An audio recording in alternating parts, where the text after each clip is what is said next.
Olá, amigos da Leandro Stormer, eu sou o Thiago Bizzi e esse é o Farol LS, referente ao pregão do dia 19 de janeiro de 2016, terça-feira. Vamos às movimentações, então, dos mercados. Temos aí na tela o gráfico diário do índice Bovespa, hoje apresentando uma altinha de 0,32%, mas que deu uma ideia, na verdade, essa variação positiva não reflete claramente o que aconteceu no pregão, né? Foi um pregão baixista, a gente teve uma abertura em alta forte no gráfico do futuro, tá? Mas que não se sustentou. Tá? A gente está olhando aqui o gráfico diário do futuro, você percebe que a gente tem uma abertura que praticamente pulou o candle preto de ontem. Aqui para o olho não muito bem treinado fica difícil de perceber, mas perceba que o mercado fechou aqui e abriu aqui em cima, praticamente pulando o candle inteiro. Isso é o que a gente chama de Monster Gap, e a gente vem falando bastante sobre esse padrão ao longo dos últimos 12 meses. Importante ressaltar que a movimentação de hoje, que foi acima da máxima de ontem e acima da máxima de sexta-feira, tá, não gerou um padrão de compra, tá? A gente tinha compra na superação da máxima desse candle aqui, coisa que não aconteceu ontem, então o padrão estava anulado. Ok? Então vamos voltar aqui para o gráfico do índice Bovespa. O que a gente percebe? Que o mercado chegou a trabalhar numa alta de quase 2,5% e até o final do pregão devolveu praticamente tudo, fechando com esse candle de cor pequeno, grande sombra superior, que dá a ideia de continuidade do movimento de queda. Os vendedores continuam dominando o mercado. Nós ainda estamos naquela zona importante de vários alvos, né? Aqui estão eles, e das proximidades da linha de retorno primária do canal de baixa, a linha do canal de baixa primário, aqui. Tá? Mas, se o mercado der continuidade ao movimento de queda, nos próximos pregões perder as mínimas de hoje, inclusive se a gente for olhar no futuro, a gente já percebe uma estrutura de suporte, um certo retângulo aqui. Então, se a gente tivesse rompendo esse retângulo para baixo, o mercado tende a continuar no zigue-zague descendente, que vem ocorrendo dentro desse canal de baixa aqui, ó, no gráfico do futuro. E nesse caso, o mercado pode até acelerar, olhando aqui novamente no gráfico do índice Bovespa, para alvos abaixo desses alvos aqui. O melhor alvo que eu tenho, tá, é a gente pegar esta amplitude inteira de movimentação, okay, e projetar a partir da resistência desse retângulo, que é o que a gente chama de uma extensão alternada. E o alvo para isso seria 35.990 pontos, vamos arredondar 36 mil pontos. A gente teria aí uma queda de uns 5% desse patamar e o mercado pode chegar lá. Tá? O fato do mercado dar uma beliscada lá, talvez depois recuperar, não gera de verdade um prejuízo em relação a essa linha de retorno de longo prazo. Tá? Porque essas linhas de longo prazo nunca são muito precisas, elas denotam uma região, certo? Então a expectativa segue sendo de baixa, tá, para os próximos pregões, apesar da forte sobrevenda. Tá? Qualquer sinal bom de reversão aqui vai ser operável porque o mercado está sobrevendido. Só que esse sinal ainda não aconteceu. A gente teve um bom sinal no dia 14, que infelizmente não teve acionamento no dia 15. Indo agora para o gráfico do futuro. Eu mencionei que nós tivemos um Monster Gap na abertura. Isso permitiu uma operação na ponta compradora. A gente trabalha Monster Gap em cima de um gráfico de 15 minutos. A gente operava a superação da máxima do primeiro candle de 15 minutos, com estoque um pouco abaixo da mínima. A gente poderia usar a volatilidade, que seria de uns 0,50%, daria um pouco abaixo da mínima, então uma pequena distânciazinha. A gente usa essa mesma volatilidade para cima como alvo, então próximo da máxima do dia a gente alcançou o alvo desse Monster Gap. Tá? Lembrem, o que eu já falei aqui inúmeras vezes, a gente tem uma estrutura importante de resistência definida inclusive por um gap. Operar o simples rompimento de uma estrutura no começo do pregão não costuma ser uma boa. Tá? É bom sempre associar com um padrão. Então aqui a gente teve um padrão de Monster Gap, que alcançou seu alvo rapidinho, É uma outra versão, e a partir daí a gente buscaria a formação de um primeiro movimento para confirmar realmente esse rompimento de resistência. E no começo do pregão, a cara realmente estava para um primeiro movimento. Marcou o topo, o rompimento desse topo geraria compra. Só que o mercado foi intensificando o movimento corretivo, e acabou rompendo essas mínimas aqui, o que desconfigurou o cenário de primeiro movimento e sugeriu um fechamento desse gap da abertura. E ao longo de todo o pregão, repare, o mercado veio no zigue-zague descendente, respeitando a média móvel de 9 dentro do método BISE. Então, fazendo uma venda, deu para carregar até o fechamento. E a gente fez venda, assim, no gráfico do mini índice, inclusive a gente fez várias operações de venda hoje. Foi um novo dia bem positivo e bem interessante day trades. Esse mês de janeiro está sendo muito bom. Então, aqui estão todas as operações que a gente fez no dia de hoje, oferecendo aí um bom retorno positivo e sempre com posições muito pequenas. Muito pequenas eu não digo, mas oscilando entre 20 e poucos mil e 30 e poucos mil de posição. O que nós trabalhamos aqui? Nós trabalhamos o rompimento desse ombro, cabeça a ombro. A gente viu o rompimento e a gente trabalhou o processo de pullback. Tá? A entrada no gráfico de 5 minutos, carregamos aí pelo gráfico de 15, o que gerou aí um bom retorno. Tá? Vamos ficar bastante atentos no pregão de amanhã para ver se a gente consegue ter um movimento claro de rompimento dessas mínimas todas, o que sinalizaria novamente a oportunidade para vendas de intraday. Para acreditar num repique, né, num gráfico diário, no prazo maior, a gente vai ter que ter a formação de um candle de força compradora no gráfico diário e este candle confirmado no pregão seguinte, idealmente pela superação da sua máxima. Tá? Então a gente ainda não tem indicação disso. O mercado americano voltou a operar hoje. Ontem foi feriado nos Estados Unidos, nós tivemos pregão lá fora, o que levou a uma menor movimentação do nosso próprio mercado aqui, né? E hoje o dia foi, no gráfico do Dow Jones, de indecisão em cima de suporte intermediário. Não vejo isso como um bom sinal de reversão, mesmo que a sua máxima seja superada. E há a possibilidade do mercado americano prosseguir em queda, principalmente para testar esta linha aqui, que seria o ponto mais forte de suporte, que foi o fundo ali do final de agosto. Tá? No S&P 500 futuro, mesmo cenário, um candle de indecisão, ainda segurando em cima dessa região de fundos que já é significativa. Mas a gente tem uma série de outras estruturas de suporte que podem segurar, principalmente o fundo que foi marcado em outubro de 2014. Aí você pode acabar sendo o alvo para esse movimento de queda. No dólar, nós tivemos um novo dia de alta, um fechamento na máxima, mas o dólar ainda opera dentro desta consolidação aqui. Um novo sinal de compra dentro desse zigue-zague ascendente seria o rompimento dessa consolidação para cima.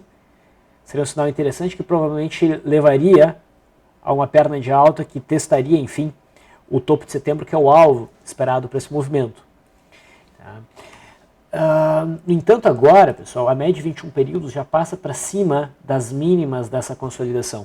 De forma que, se o mercado não encontrar forças para continuar subindo aqui no dólar, e, pelo contrário, a gente começar a ver entrada de pressão vendedora, a gente tiver algum fechamento abaixo dessa mínima aqui, é possível que a gente já tenha, então, um pivô de baixo que nos permitiria operar na ponta vendedora.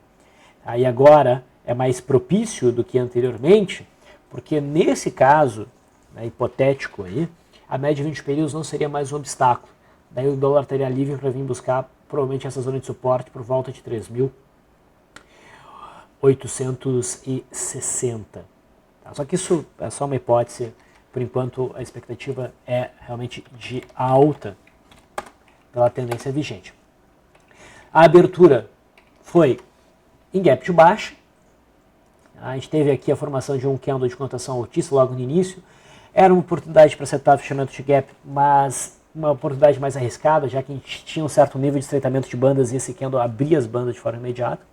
De qualquer forma, o mercado foi fechando o gap e rompeu a linha d'água, permitindo compra para o rompimento de linha d'água. No entanto, apesar do dólar ter subido depois do rompimento da linha d'água, dentro do meu modelo teve stop, um stop muito próximo do ponto de entrada por conta do rompimento da média móvel de 9, rompimento confirmado. Era até possível buscar uma recompra aqui, mas o cenário não parecia tão amigável, já que a gente operava ainda muito próximo da zona de resistência. A expectativa para o dólar é de alta, a minha expectativa é de alta, mas a gente segue dentro de uma zona muito turbulenta, onde o dólar vem desenvolvendo movimentos completamente erráticos. Isso tende a mudar a partir do momento que o dólar conseguir romper essa zona aqui em cima. E se vocês estão lembrados, a gente teve um rompimento dessa congestão para baixo que se mostrou falso. Se o mercado rompeu para baixo, era para fluir e não fluiu, ele voltou para dentro, é porque provavelmente esse gráfico está mais disposto, né, a romper para cima e nesse rompimento então flui bem. O juro, olhando aqui o contrato DI1F17, teve uma boa volatilidade hoje, ele foi fortemente pressionado para baixo no início do pregão, mas se recuperou. Tá? Então, para quem operou na ponta compradora aqui, com certeza tomou stop. Tá? Tomou stop. Mas reparem na regra que eu mencionei para vocês, a partir do dia 13. Seriam já 4 candles de posição contra a média móvel de 21 períodos e por conta disso passava a ajustar stop para baixo de cada nova mínima, certo? De forma que o stop daí teria se dado na abertura e não na perda dessa mínima. Tá? Eu também mencionei para vocês ao longo dos últimos faróis que se a gente tivesse um fechamento abaixo da mínima aqui do dia 7, a gente teria um sinal de venda provavelmente bom. Não foi o cenário de hoje, a gente não teve esse fechamento abaixo, na verdade a gente teve uma longa sombra que deixou todo o cenário complicado agora para entender um rompimento, tá, desse suporte. Então o juro pode até continuar um movimento de queda e fechar essa região aqui, que é meio de gap, né? Mas já não considero um cenário amistoso para operações. O juro vem apresentando uma movimentação bem complicada, é melhor ficar distante desse gráfico. Em relação às ações, que a gente sempre dá uma olhada, né? A Vale abriu no Monster Gap, mas não sustentou. A operação se daria na superação na máxima do primeiro candle, né? Então não teve o acionamento de Monster Gap. A boa alta que a Vale apresentou na abertura praticamente foi completamente devolvida. Tá? Isso mostra que a Vale está fraca e ela vai desenhando um mastro bandeiro que pode levar a uma nova rodada de queda se houver o rompimento dessas mínimas recentes. A gente teve um bom day trade na Vale hoje, né, um setup um pouco mais raro dentro do método BISI, que seria o fechamento deste gap através de um primeiro movimento. Então a venda se deu na confirmação do rompimento que ocorreu aqui no candle do meio-dia e 30, deu para levar o papel até o fechamento. Então a Vale 3 é o mesmo cenário. Tá? Petrobras também abriu num forte gap, não foi perfeitamente um monster gap, de qualquer forma não gerou no intraday entrada, pelo contrário, a gente trabalhou aqui de uma forma bem agressiva um setup de fechamento de gap, que vinha fluindo bem, tá? Mas visto que bateu nessas médias, a de 9, a de 21 e fez esse pequeno zigue-zague ascendente, a gente trouxe o stop para cá e nós fomos estopados. Tá? Só para logo depois o papel dar essa porrada, num candle só caiu 5%, e acabou rompendo a linha d'água. Então, se a gente tivesse posicionado desde aqui, só nesse fechamento já seria um ganho de 4,68%. A gente acabou fazendo a operação do rompimento da linha d'água junto com o rompimento dessa, que também é uma barra elefante. Foi um movimento mais lento, mas a gente conseguiu ainda fechar com algum ganho. Né? E se tivesse tempo de pregão, provavelmente a Petrobras cairia ainda mais. Então a gente conseguiu extrair aí uns R$560 da Petrobras.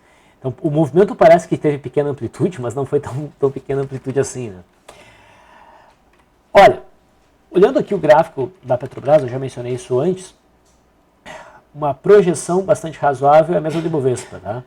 Desse cenário mais pessimista que está persistindo. Pegar essa amplitude e projetar a partir deste topo, a gente tem um alvo por volta de 3,90.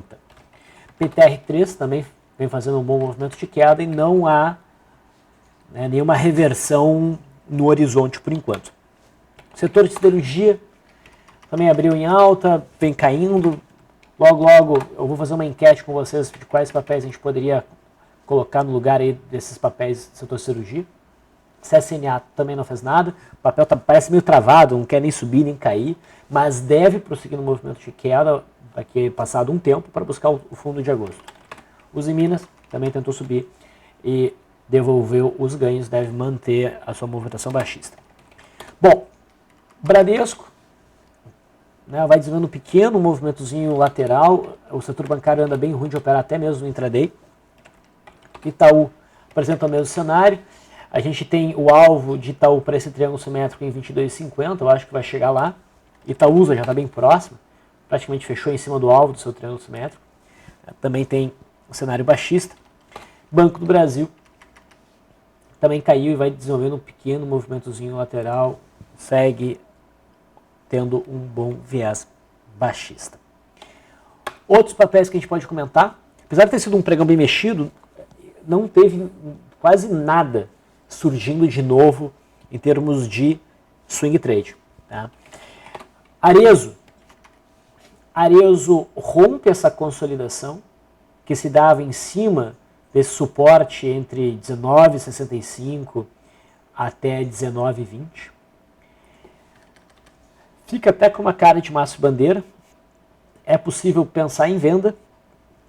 A gente não tem um índice de afastamento tão grande, está em 17. Então, podemos pensar em venda em Arezo, mas é um papel que tem uma liquidez mais baixa. Né? CETIP faz um candle forte de queda, fica até com uma cara de uma barra de ignição. A perda mínima deve levar os preços a testar novamente a zona de suporte de volta de 35,80.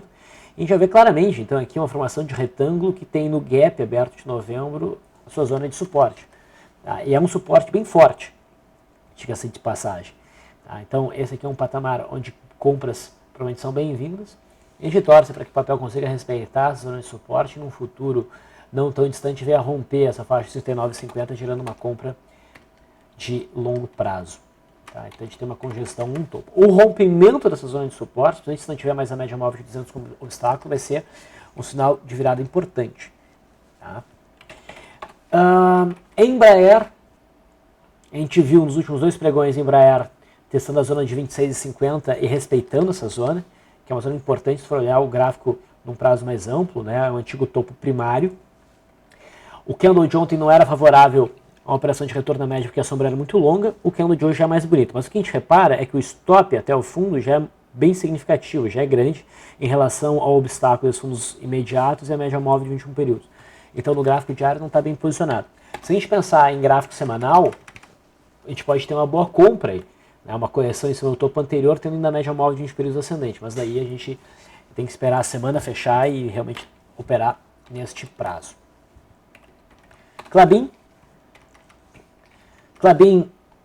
consegue, oscilou bastante hoje, mas não chegou a perder a mínima aqui desses candles de cotação reversiva. Tá? Vai marcando então o fundo realmente por volta dos 19,45, mas já perde o cenário ideal para um cenário de reversão, porque já tem um movimento lateral, ou seja, o papel está corrigindo, mas não está conseguindo corrigir de forma aguda.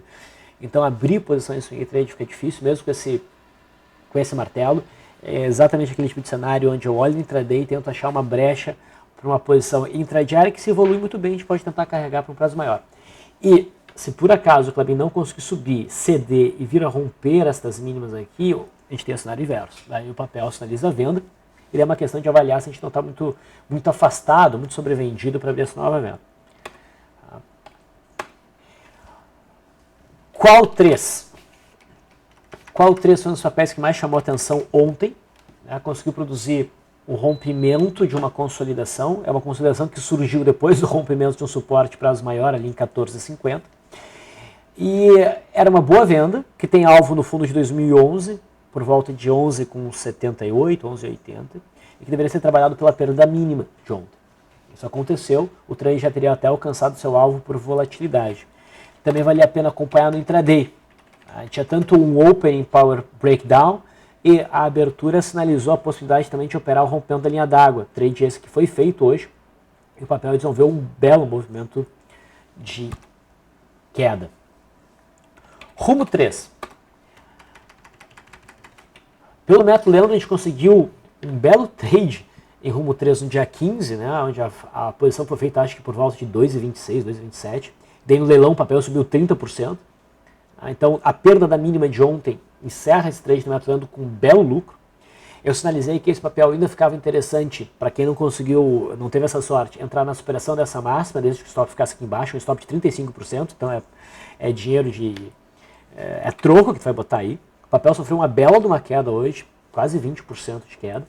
mas que deu para aproveitar. A gente fez esse trade hoje no intraday de rompimento de linha d'água, tá? E deu para buscar uma boa movimentação de queda. Tá? Então, se tiver tempo de posição comprada, pode ter feito um day trade e ter amenizado essa queda, porque a repique daí já oferece um ganho adicional. SUSB5 estopou, deixa eu ver se primeiro se acionou, né? Acho que acionou aqui na superação dessa máxima, 16,28 e aqui, caramba, às vezes o profit não coopera, né? Mas acho que sim. Acionou com certeza, né? Então aqui havia acionado uma operação de compra de retorno da média e hoje com certeza essa operação foi estopada e com isso o SUSB5 rompe uma zona de suporte por volta dos 16, 15,90. Isso sugere continuidade do movimento de queda para se buscar a faixa dos 14. Mas é uma venda que eu acho complicada porque o papel realmente está sobrevendido e não dá para dizer que a gente tem uma massa bandeira. Ele não consolidou o suficiente aqui para ganhar fôlego para desenvolver um movimento direcional de forma segura nesse nível de afastamento para a média móvel de 21 períodos. TOTS superou a máxima de ontem, conseguiu fazer um bom movimento de alta. A gente chamou a atenção para esse papel ontem, principalmente no gráfico semanal. Tá? Testou um fundo importante de forma esticada em termos da amplitude do movimento. Então, no gráfico diário não tem uma distância tão grande para a média móvel de 20 períodos. No semanal, o gráfico estava bem convidativo, era trade para ser feito, tá? E vai desenvolvendo bem. Em termos de movimentações, acho que isso foi o mais interessante que aconteceu no pregão de hoje. O resto são operações de day trade, mas eu deixo isso para o pessoal que nos acompanha ao vivo no Last Live. Então eu vou ficando por aqui, pessoal. Agradeço a audiência de vocês e até amanhã.